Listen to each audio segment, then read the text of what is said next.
And now it's time for another fabulous episode of Drag Torah. Yay! Okay, let's start.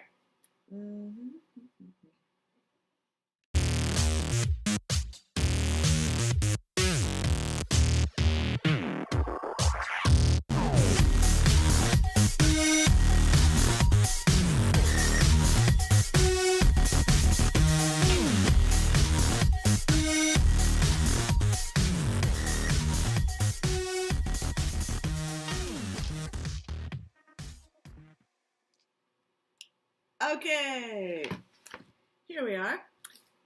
And we're up to Lech Lecha. We are looking at the Parsha, and this one is a doozy. This one, just to be very clear about my 1 to 10, how sexist is it rating scale, this is like a 7. We are seeing more sexism than the last of each of the last Parshiot. So, we've got Lech Lecha, where you're like, what's wrong with Lech Lecha? It's nice, right? We're like, looking at the continuity of people after Abraham, who's being promised by God, your people will be bountiful. This is going to be amazing. We've got issues when it comes to sexism with this Parsha. So, first of all, we've got a very interesting instance with Abraham and Sarah, which is conveniently glossed over when you're in Hebrew school, like I was, and I went to Hebrew school. I was a really good little kid in Hebrew school, and I sat and I did the letters, and I did all my lessons, and I never was really clear on what exactly happened the first time that Abraham and Sarah went to Egypt. He pimped her out. He legit pimped her out. I remember learning this years later and being like, that's not a good thing. No, it's really not a good thing. So they go to Egypt, and okay, let me see the exact citation here. I don't know. I'm on page 47 in this book. If you have this book, you can also be on page 47. Stop! Pipe down! Alright, our favorite rabbi is over there laughing at me.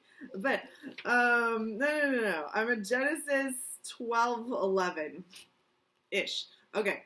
And it came to pass when he was come near to enter into Egypt, he said unto Sarai his wife, Behold now, I know that thou art a fair woman to look upon. He's like, hey, I know you're hot. Not just for me. Everybody thinks you're hot. And it will come to pass when the Egyptians shall see thee, that they will say, This is his wife, and they will kill me, but you they'll keep alive. Say, I pray thee, thou art my sister. So say you're my sister, that it may be well with me for thy sake, and that my soul may live because of thee. And it came to pass, blah, blah, blah. They're like, okay, they go into Egypt. Everyone's like, who are you? And he's like, I'm Abraham. This is my sister Sarah. And they're like, cool, your sister's hot.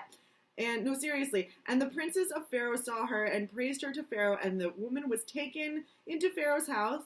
And he dealt well with Abraham for her sake. And he had sheep and oxen and he-asses and men servants and maidservants and she-asses and camels. He sold her out for camels. But, and the Lord plagued Pharaoh and his house with great plagues because of Sarai, Abram's wife, because they didn't change their names yet. And Pharaoh called Abram and said, What is this that thou hast done unto me? He literally says, Why didst thou not tell me that she was thy wife? Why sayest thou, she is my sister? So that I took her to be my wife. Now therefore, behold thy wife, take her and go away.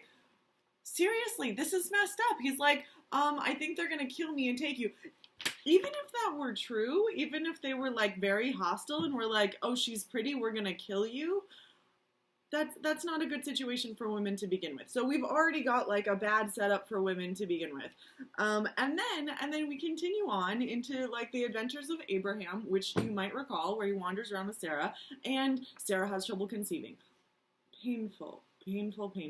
But what we have is now continued sexism, right? So already we're up to at least a 4, probably a 5 or 6 on the sexism scale, because we haven't seen anyone actually pimping out someone else before. So this is bad. But now it continues to get bad, and in certain ways gets even worse, because you've got this really painstaking issue with, it's not just the infertility issue, it's the femme-on-femme misogyny, which is really awful because we have Abraham and Sarah who very much want a kid, and Sarah can't conceive, and Sarah's like, here, I own this other lady, why don't you have sex with her and have a kid?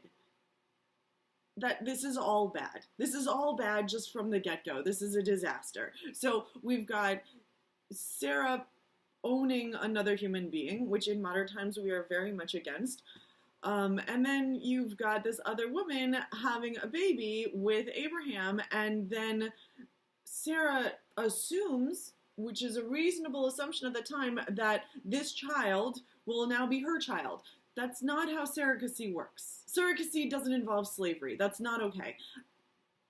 This does not come to pass even in the Torah, where you've got Hagar, who is the handmaiden who conceives Ishmael and is proud of her son, and then she teases Sarah. So this isn't good to begin with. You shouldn't tease other people for infertility, but also, I mean, wouldn't you be mad if somebody, like, legally owns you? Like, I think that's sort of, you know, you tease them, you do whatever you could. Like, this is not good. So, all of this, and then Sarah's like, oh, I'm gonna banish you because I'm mad. This is a disaster. This is 100% a disaster. So when it comes to, like, a feminist reading of what's going on this week, meh, I'm giving this, like, this is more sexist than we've seen of either of the two partiot, and so it's a solid 7 on the how sexist is it scale.